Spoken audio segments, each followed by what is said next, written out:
everyone, my name is Ansel Bhatia, and if you are struggling with your academic literature, this is the right place. So, without any further delays, let's get started. O captain my captain जो poem है ये BA English honours second year के syllabus में है।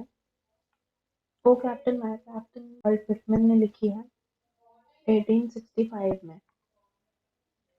Walt Whitman जो थे ये America के बेस्ट पोएट थे और इनका स्टाइल जो था ये फ्री वर्स था, इसलिए इन्हें फादर ऑफ फ्री वर्स कहा जाता है।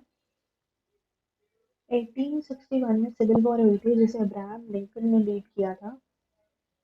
एक अमेरिका में पहले स्लेवरी रूल चलता था and Abraham Lincoln slavery rule के अगेंस्ट थे। इसलिए दो ग्रुप्स बन गए थे, एक वो जो स्लेवरी रूल के अगेंस्ट था और एक वो जो स्लेवरी रूल चाहता था अमेरिका में। वो लोग जो स्लेवरी रूल के अगेंस्ट थे वो अब्राहम लिंकन के साथ थे और वो साउथ अमेरिका के लोग थे। वो लोग जो स्लेवरी रूल चाहते थे अमेरिका में, वो लोग नॉर्थ अमेरिका के लोग थे और वो लोग अब्राहम लिंकन को पसंद नहीं करते थे। इसलिए सिविल वॉर हुई थी। स्लेवरी रूल हट गया था लेकिन अब्राहम लिंकन को असैसिनेट कर दिया गया था और उनकी डेथ हो गई थी 1865 में।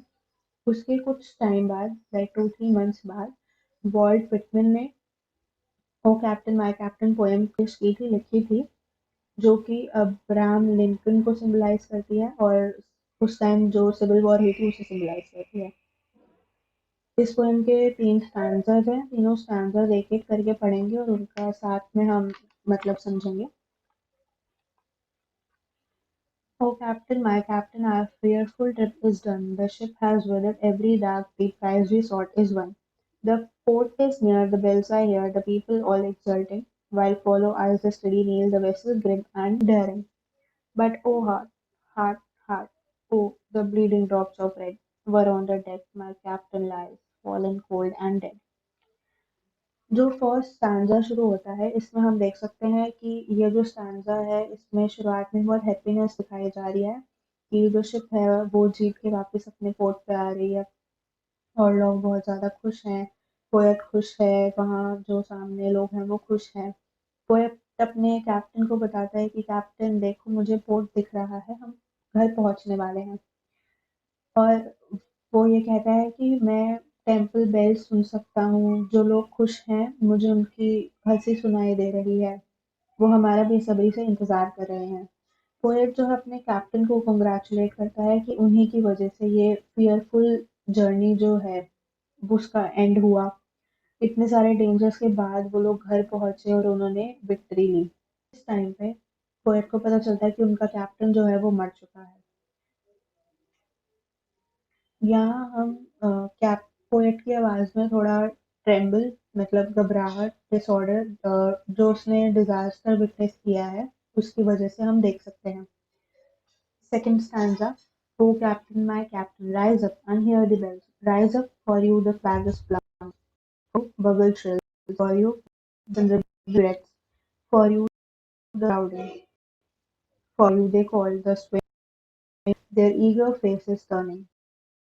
Then dear father, this arm beneath your head, it is some dream that on the deck you have fallen cold and dead.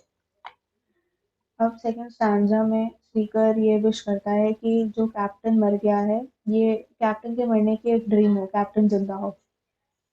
Speaker जो है वो ट्राई करता है कैप्टन से बात करने का लेकिन ऑब्वियसली कैप्टन डेड है तो वो कैसे जवाब देगा। पोएट कैप्टन को उठने के लिए कहता है कि कैप्टन उठो, देखो आपके लिए बेल्स ड्रम कर रही हैं, फ्लैग्स होस्टेड हैं आपके लिए, आपके लिए म्यूजिक चल रहा है, आपके लिए फ्लावर्स उड़ रहे हैं, आपके लिए लोग वेट कर रहे हैं, but captain is dead now. वो ये भी कह रहे हैं कि अब जब कैप्टन मर गया है तो जितना भी ये सब हो रहा है, जो सेलिब्रेशन हो रही हैं, ये फ्यूनरल सेरेमनी है उसके लिए। पोएट अपने पास्ट में जाता है, वो कैप्टन के साथ बिताए लम्हों को याद करता है और वो यही चाहता है बस कि जो ये कैप्टन की डेथ है ये एक ड्रीम है। पोएट जो है वो कैप्टन को फादर बुलाता है। पोएट कैप्टन को फादर इसलिए बुलाता है क्योंकि अब्राहम लिंकन जो थे वो अमेरिकन मिलिट्री के हेड थे और या फादर थे और वो नेशन के भी फादर थे। Stanza 3, My captain doesn't answer. His lips are pale and still. My father doesn't feel my arm. He has no pulse nor will. The ship is anchored, safe and sound. Its voyage close and done. From fearful trip, the victor ship comes in with object one. Exulto shores and ringo bells. But I, with mournful tread, walk the deck. My captain lies, fallen cold and dead.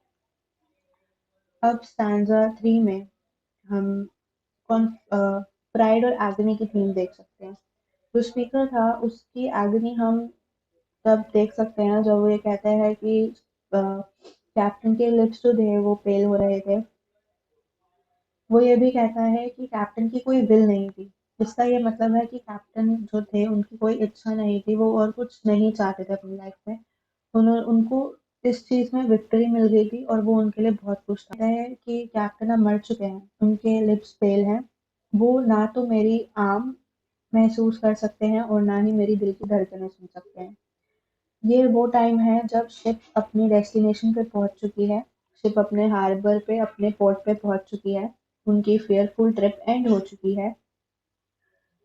वो देख सकता है कि लोग बहुत ज़्यादा खुश हैं, उछल रहे हैं खुशी में कि उन्हें उनकी जो शिप है वो वापस आ गई है। उनकी फेयरफुल ट्रिप जो है वो एंड हो चुकी है, तो उनकी शिप वापस आ गई है पोर्ट पे, इसलिए वो लोग खुश हैं।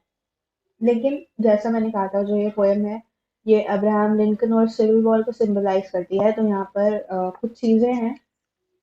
तो यहाँ पर वो जो कैप्टन है, कैप्टन अब्राहम लिंकन है। जो पोर्ट है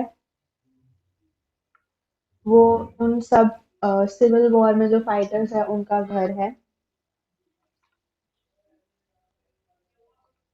पोएट और जितने भी लोग वहाँ पोर्ट पे वेट कर रहे हैं, वो सब वो अमेरिकन हैं जो अब्राहम लिंकन को सपोर्ट कर रहे थे। फियरफुल ट्रिप, फियरफुल ट्रिप जो है वो सिविल वॉर को सिंबलाइज करती है।